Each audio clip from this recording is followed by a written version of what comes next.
আসসালামু আলাইকুম ওয়া রাহমাতুল্লাহি ওয়া বারাকাতুহু।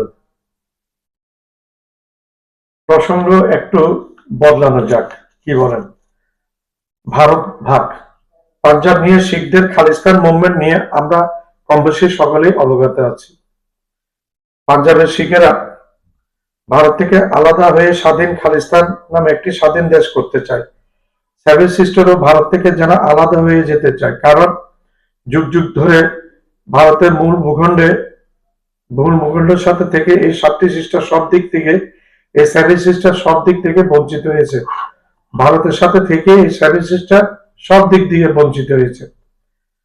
খালিস্তান মুভমেন্টের মতো দ্রাবিড় মুভমেন্ট নামে আরেকটি মুভমেন্ট আছে। সেভেন সিস্টারের একটি মুভমেন্ট বিরাজমান আগে থেকে।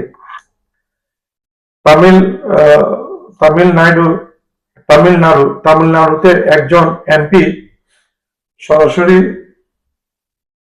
ওনার নাম হচ্ছে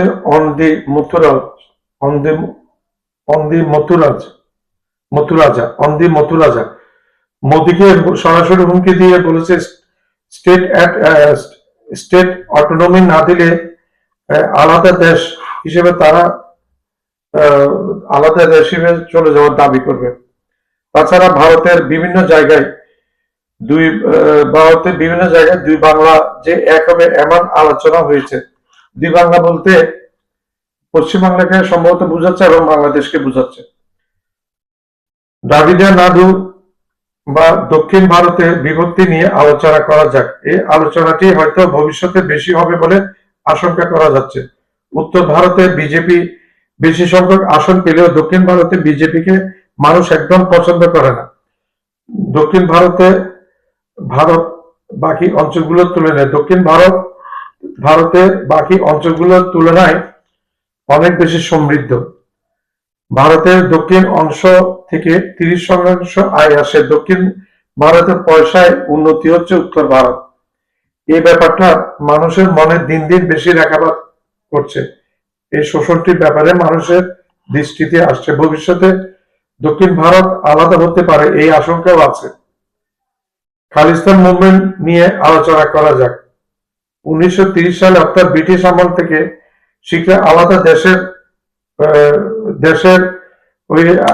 দেশের একটা খালিস্তান একটা দেশের দাবি জানিয়ে আসছিল। 1984 সালে জর্নাল সিং এর নেতৃত্বে অমৃতসরের গোল্ডেন টেম্পলে একটা ঘাঁটি বানিয়েছিল শিখ আছে খালিস্তানপন্থী সেনারা। তখন ইন্দিরা গান্ধীর হুকুমে অপারেশন ব্লু স্টার নামে একটি সামরিক অভিযান চালানো হয় স্বর্ণ মন্দিরে। ওই অভিযানের ফলে জর্নাল সিং কে হত্যা করে সেনারা, ভারতীয় সৈন্যরা। এই হত্যাকাণ্ডের বদলা নিতে শিখ দেহরক্ষীরা ইন্দিরা গান্ধীকে হত্যা করে এবং বদলা নেয়। বর্তমানে গুরুপদ সিং পান্নু, অমৃতপাল সিং এবং হরদীপ সিং নজ্জার এর নেতৃত্বে খালিস্তান মুভমেন্ট আবারও চাঙ্গা হয়। হরদীপ সিং নজ্জারকে হত্যা করে বলে কানাডা অভিযোগ করে এবং ভারতের সঙ্গে সম্পর্ক খারাপ হয়ে যায়। এই হত্যাকাণ্ডে কানাডা বলে এই হত্যাকাণ্ডের সাথে অমিত শাহ জড়িত বলে তাদের কাছে প্রমাণ আছে এবং কানাডা পুরোপুরি ভারতের সাথে সম্পর্ক ছিন্ন করছে এবং কানাডা আর কোনো ভারতের স্টুডেন্ট নিবে না বলে জানিয়ে দিয়েছে। ধন্যবাদ। আসসালামু আলাইকুম।